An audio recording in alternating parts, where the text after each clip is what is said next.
ধরুন কেউ জব ক্লাসে ঘুমাচ্ছে, ঠিক আছে? এখন যিনি জব ক্লাসে ঘুমায় তিনি আবার বলছেন জবের সময় ঘুমানো উচিত না। এটা আপনারা অনেকবার দেখেছেন নিশ্চয়ই, শুনেওছেন অনেকবার। এখন তারপরে আপনি হাত তুললেন, উনি জব ক্লাস দিয়েছেন তো উনি হাত তুললেন।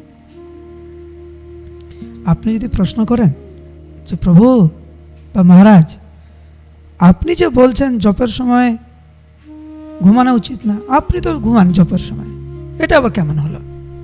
এটা তো ঠিক না, আপনি তাহলে জব ক্লাসের সময় কেন ঘুমান? এইরকম না বলে যদি এরকম বলা হতো, আপনি হাত তুললেন, তো বিনম্র চিত্তে আপনি বললেন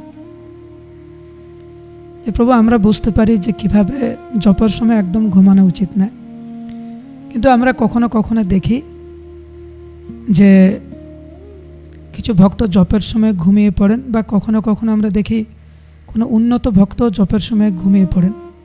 সেই ব্যাপারে আমাদের দৃষ্টিভঙ্গি কেমন হওয়া উচিত? ওটা আরো ভালো না? কেন শুধু শুধু আমরা আমাদের মনকে বিষাক্ত করব? কেন? কি মধু পাই আমরা বিষাক্ত করে? নিজের জীবনটাকে এত জটিল করে কি পাই আমরা? এখানে ভগবান কৃষ্ণ নিজে আমাদেরকে শিক্ষা দিচ্ছেন।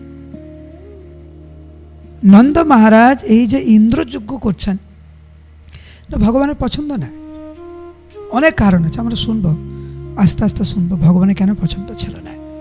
কিন্তু বাবার সামনে উনি কিভাবে উপস্থাপন করবেন, এইখানে সুখদেব গোস্বামী বর্ণনা করছেন।